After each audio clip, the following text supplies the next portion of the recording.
16 e 17. João 3, 16 e 17. João capítulo 3, versículos de número 16 e 17. A Bíblia fala o seguinte: porque Deus amou o mundo de tal maneira que deu o seu Filho unigênito, para que todo o que nele crê não pereça, mas tenha a vida eterna. Porque Deus enviou o seu Filho ao mundo, não para que condenasse o mundo, mas para que o mundo fosse salvo por ele. No 18, quem nele crê não é condenado, mas o que não crê já está condenado, porque não crê no Filho, no nome do unigênito Filho de Deus. Temática: o destino final. Temática: o destino final. Há os que acreditam que a vida se resume nessa realidade, que entende que é só isso daqui. Logo, o que importa é nascer, crescer, reproduzir ou se multiplicar e morrer. E após essa situação, simplesmente o que segue é o nada. Depois que fecharmos os olhos, o que virá? Nada. Como acontecer? Nada. Existem outros que entendem que enquanto não cumprirmos a nossa missão, caso morramos, voltaremos até que isso ou essa missão seja cumprida. Para esses nós falamos, é o sentido da reencarnação. Enquanto eu não cumprir a minha missão, eu fico voltando em um corpo diferente, em uma estação diferente, uma percepção diferente, mas até que eu cumpra a minha missão, eu ficarei retornando. Todavia a Bíblia afirma que cabe morrermos uma única vez, e aí quando fala morrermos, eu ponho vivermos uma única vez, e o que segue depois disso é o juízo. Hebreus capítulo 9, versículo de número 27, diz o seguinte: e assim como aos homens está ordenado morrerem, viverem uma só vez, vindo depois disso o juízo. Vindo depois disso o juízo. Eu entendo de verdade que essa questão de simplesmente achar que após essa realidade é um nada, é um verdadeiro engano. E achar também que depois dessa realidade voltaremos para cumprirmos aquilo que nós deixamos de fazer, é uma outra enganação. Pois a Bíblia afirma que depois disso, depois desta vida, ou quando morrermos, uma só morte, seguirá o juízo. Então, estabelece um ponto final, ou pelo menos de qual destino seguiremos. Na soteriologia, que é a matéria que estuda a salvação, eu não acredito no determinismo, ou como alguns acreditam, na predeterminação, em que alguns vão para o céu e outros para o inferno. Deus fez alguns para o céu e Deus fez outros destinados ao inferno. Em particular, eu não acredito nesse pré-determinismo. Eu acredito na presciência. E a presciência faz com que Deus saiba quem vai para o céu e quem vai para o inferno, mas não que Ele determinou alguns para o céu e determinou alguns para o inferno. Eu acredito que a presciência de Deus não anula o livre-arbítrio ou ainda a ciência do homem de decidir, a possibilidade de decisão do homem. Deus não te fez impossibilitado de decisão. Céu e inferno está no final da vida daquele que decidiu por Cristo ou não. Entendendo isso, deixando claro algumas coisas nessa introdução, me permita aqui destacar algumas coisas então. Primeira percepção desse texto: Deus nos dá a possibilidade da decisão. Você pode repetir comigo? Deus nos dá a possibilidade da decisão. Nós nunca poderíamos, ao olharmos para Deus, dizermos: eu não tive escolha. Nós nunca poderemos, ao estarmos diante do Senhor, dizer: mas eu fiz isso por causa de outros. Não. Todos nós estamos, enquanto aqui vivemos, recebendo a possibilidade de tomarmos decisões, e neste caso, uma decisão extremamente importante, pois determinará se viveremos a nossa eternidade no céu ou viveremos no inferno. A Bíblia diz, no próprio João 16, que todo aquele que nele crer. Essa é uma das mais claras percepções sobre a possibilidade da decisão que o homem pode tomar. Lá no próprio Jardim do Éden, o Senhor falou com o homem: pode comer de todas as árvores, mas dessa árvore não comerás, dando a possibilidade da decisão.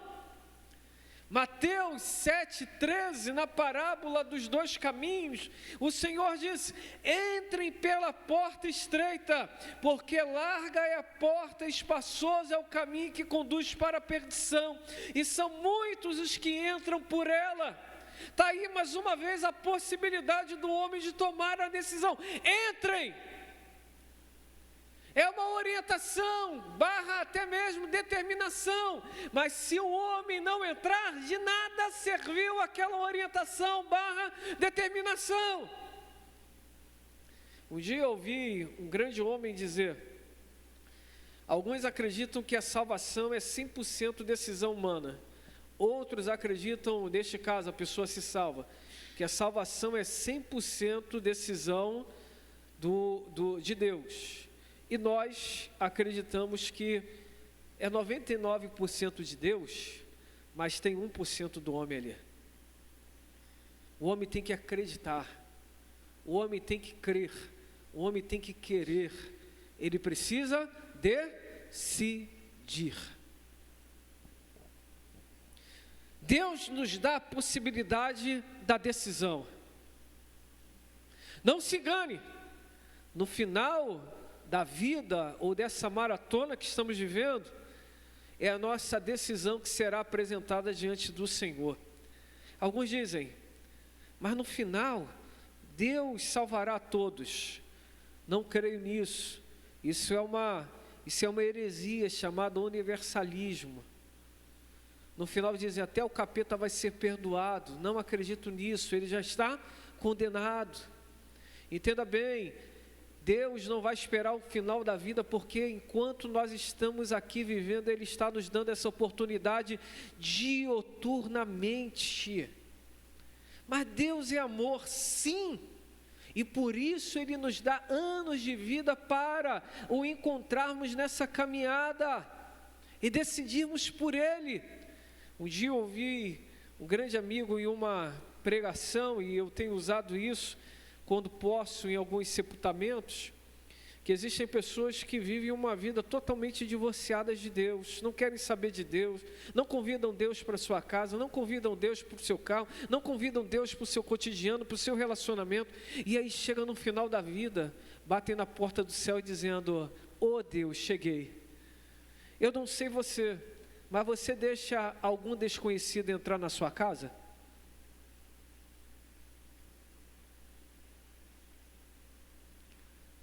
Eu não. O céu é para os conhecidos.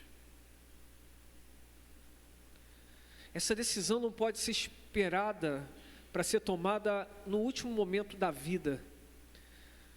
O imperador Constantino, de Constantinopla, muito relatado nos livros de história, ele acreditava que o batismo salvava.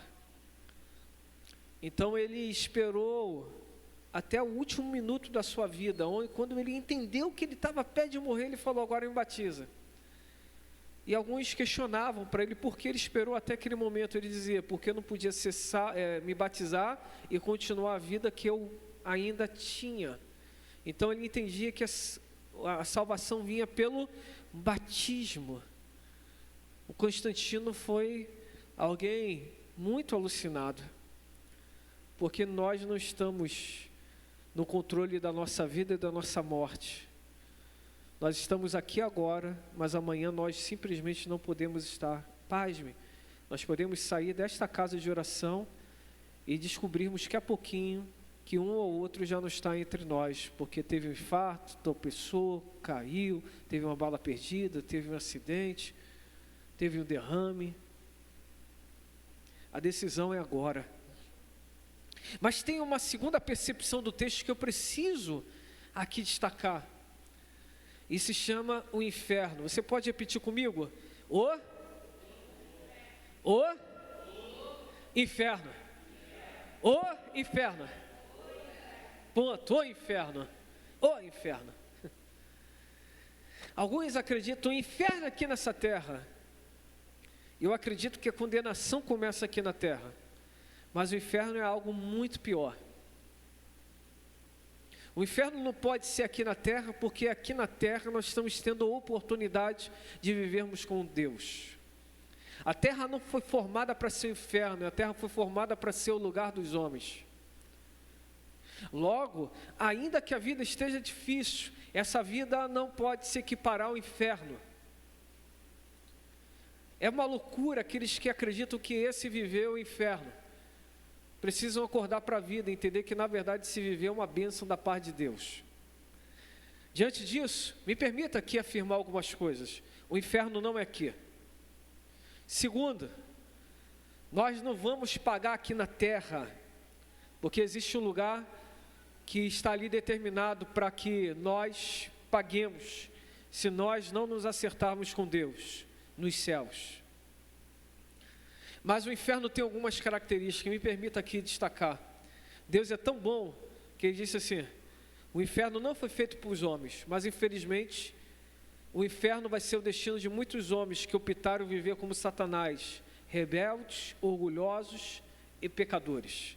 Mateus 25:41 diz: então o rei dirá também aos que estiveram à sua esquerda: afaste-se de mim, malditos, para o fogo eterno preparado para o diabo e seus anjos. O inferno é um lugar real, não é um lugar mental. O inferno é uma realidade. Foi preparado para o diabo e seus anjos, e infelizmente será o destino de muitos que são rebeldes e que não amam o Senhor e que não tomam uma decisão radical.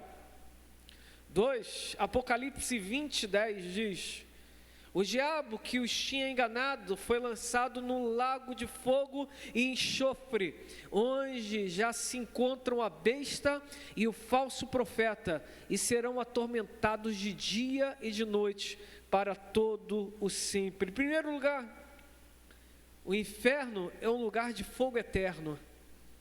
Segundo lugar, o inferno é um lugar de tormenta dia e noite.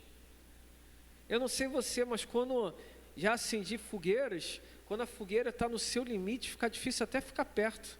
Imagine estar num lugar sentindo fogo dia e noite. Segunda característica do inferno, é um lugar de tormento. O que é tormento? Aquilo que não afeta só o corpo, mas também afeta a alma, aquilo que nos dá um aperto, dá uma agonia, dá vontade de fim. É aquilo que nos faz assim: eu já não estou aguentando mais. Mas a Bíblia diz que não é só um momento, é de dia e de noite. Terceira percepção, o entendimento sobre o inferno, Marcos 9, do 43 ao 48. E se a sua mão leva você a tropeçar, corte-a, pois é melhor você entrar aleijado na vida do que, tendo as duas, ir para o inferno, para o fogo que nunca se apaga, onde não lhes morre o verme e nem o fogo se apaga. E aqui ele vem trazendo essas percepções sobre se alguma coisa te faz tropeçar, arranque, porque é melhor ficar sem um membro do corpo do que viver uma eternidade no inferno. Lucas capítulo 16, versículo de número 23, ainda dá uma outra característica na parábola do Lázaro e do rico, e diz assim: no inferno, estando em tormentos, o rico levantou os olhos e viu ao longe Abraão e Lázaro junto dele, e o texto que segue é que ele estava ali clamando para que avisasse os seus familiares, para que eles não fossem lançados também naquele contexto, porque era um contexto de dor e de lamento. Mas de alguma maneira ele teve a consciência, olha que coisa incrível, olhando, ele teve consciência. A percepção que eu tenho é que quem for para o inferno, ele terá a sua consciência daquilo que o levou para o inferno, e uma das piores coisas para essas pessoas é terem entendimento, que enquanto na vida eles estavam vivendo, eles não se arrependeram e não serviram a Jesus, e acabaram vivendo o inferno agora com esse peso da mente, os angustiando, pontuando, vocês poderiam ter vivido algo melhor. E ele diz: avise os meus parentes para que eles não venham para cá. Mostra então que no inferno nós teremos consciência. É interessante isso, ninguém vai para algum lugar sem consciência do que está o levando para aquele lugar. Isso é forte, não é? Eu acho que eu esqueci essa temática muito ruim, né? Escolhi, mas eu estava determinado. Falei, eu vou pregar esse negócio.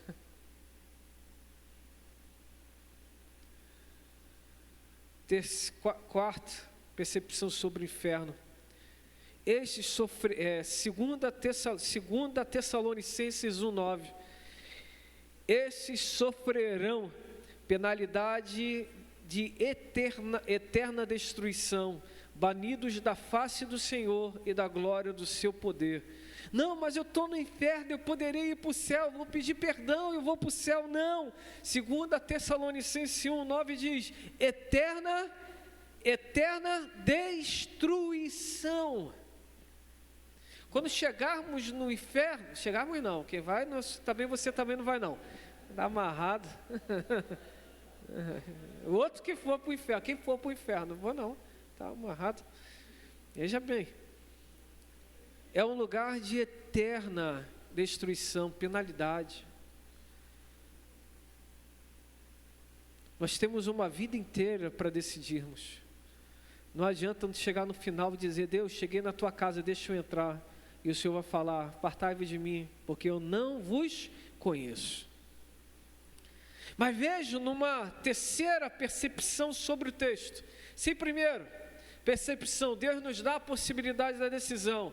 Se na segunda percepção nós entendemos um pouco o que é o inferno, na terceira percepção precisamos entender um pouquinho o que é o céu.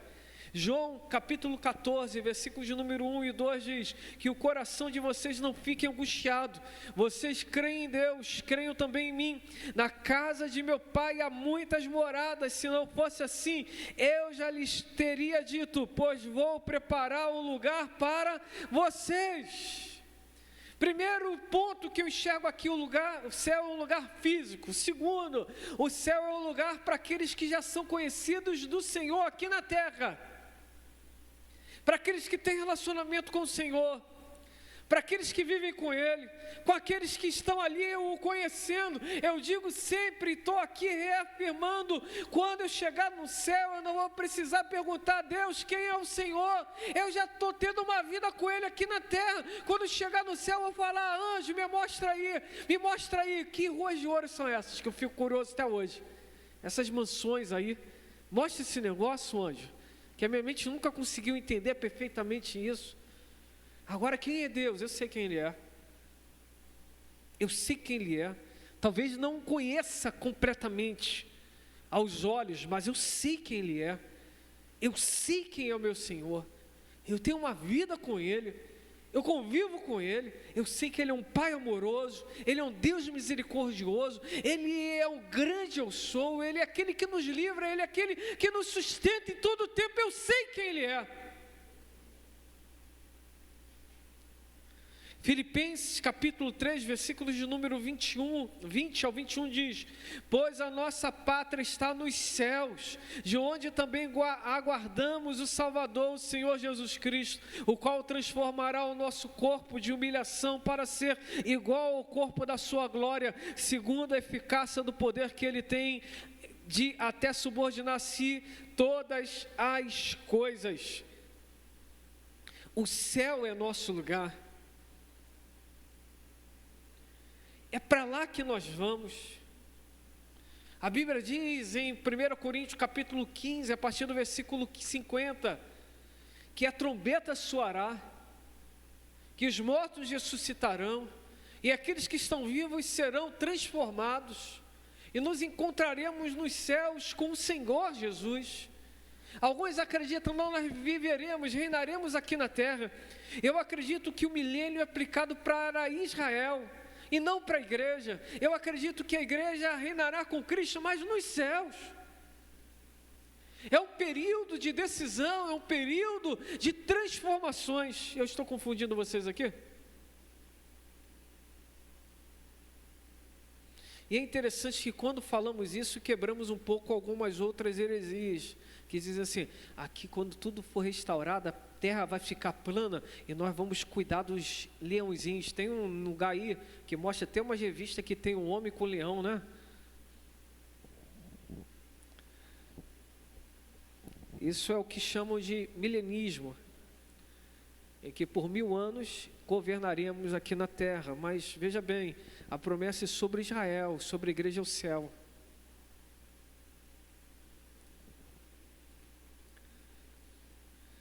Apocalipse 21:4 diz: e lhes enxugará dos olhos toda lágrima, e já não existirá mais morte, já não haverá luto, nem pranto, nem dor, porque as primeiras coisas passaram. Está falando do quê? Está falando do céu.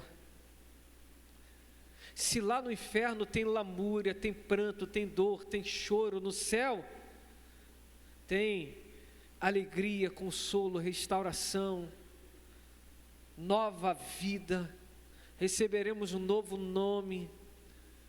Eu não sei o que é galardão, mas até galardão vou ganhar. Eu sei que é bom. O que é? Não sei, mas eu sei que é bom. Se vem de Deus é tudo bom.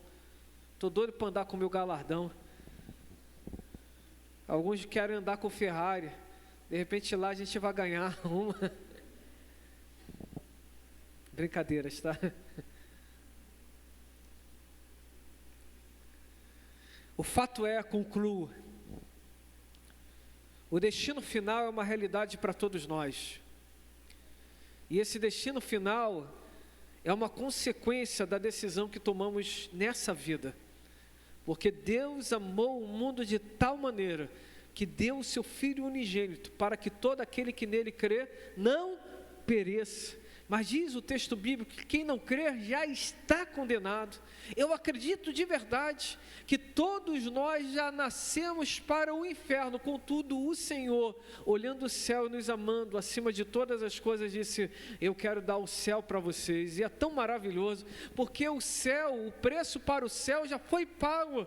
E ainda assim o inimigo, Satanás, tenta de todas as formas mostrar para os homens que há um outro preço a ser pago. Não, o preço já foi pago, e foi pago na cruz do Calvário.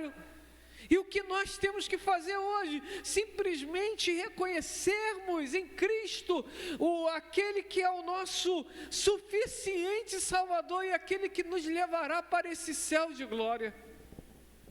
Deus não quer que ninguém viva no inferno, porque o inferno não foi preparado para os homens, foi preparado para o diabo e seus anjos. Mas ele infelizmente será o destino de muitos daqueles que nessa vida rejeitaram o Senhor. Mas tem o céu, e o céu é para aqueles que não apenas disseram sim para Jesus, mas para aqueles que permaneceram firmes nesse sim. Eu não acredito que a salvação se perca. Eu acredito de verdade que uma vez salvo, salvo para sempre. Mas eu não consigo acreditar que quem é salvo vive uma vida longe do Senhor. É impossível isso. Romanos capítulo 6 nos aponta isso. Olha, se vocês estão vivendo pela graça, como então vocês vão viver uma vida em pecado? Não, de forma alguma, pois quem já morreu com Cristo não consegue viver uma vida para o pecado. Uma das características da salvação em nossas vidas é que nós podemos até ser tentados, mas nós nunca sentiremos prazer no pecado. O pecado tenta nos envolver, nos engodar, nos enlaçar. Ele tenta até nos iludir. Ele tenta nos fazer tropeçar. Mas um salvo, ainda que tropece, ele nunca sentirá prazer no erro. Ele sabe que aquilo ali é errado. Às vezes, como pastor, e de uma vida também que eu preciso todos os dias pedir perdão ao Senhor, me policiar, cuidar, zelar, vigiar nos meus pensamentos, minhas palavras, meus gestos, atitudes. Todos nós somos cercados por situações várias nessa vida. E eu luto contra tantas coisas. Existem pessoas que são pastores, mas parecem também que são verdadeiros anjos, que são perfeitos. Eu acredito que não. O único que é perfeito é o sumo pastor. Mas às vezes nós nos deparamos com pessoas que lamentavelmente, às vezes vivem uma vida tão desassociadas da presença do Senhor, estão dentro da casa de Deus. Quem é salvo procura ser santo. A Bíblia diz em Apocalipse, quem é limpo procura se limpar ainda mais. Quem é salvo não significa dizer que você é perfeito, mas significa dizer que você está buscando todos os dias a perfeição. Todos os dias. Você luta contra a sua carne, você luta contra as suas vontades, você luta contra as suas decisões outras, você luta contra o seu passado, que às vezes tenta te lembrar de coisas que o Senhor já jogou no mar do esquecimento.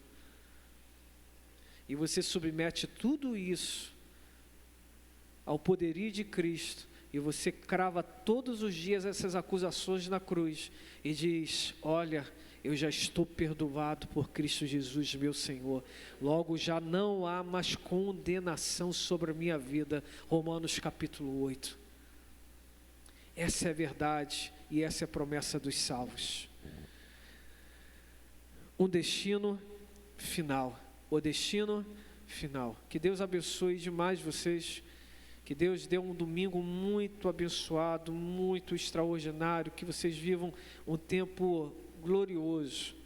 Deus seja louvado pela vida de vocês, tá bom? Se vocês podem, fique sob os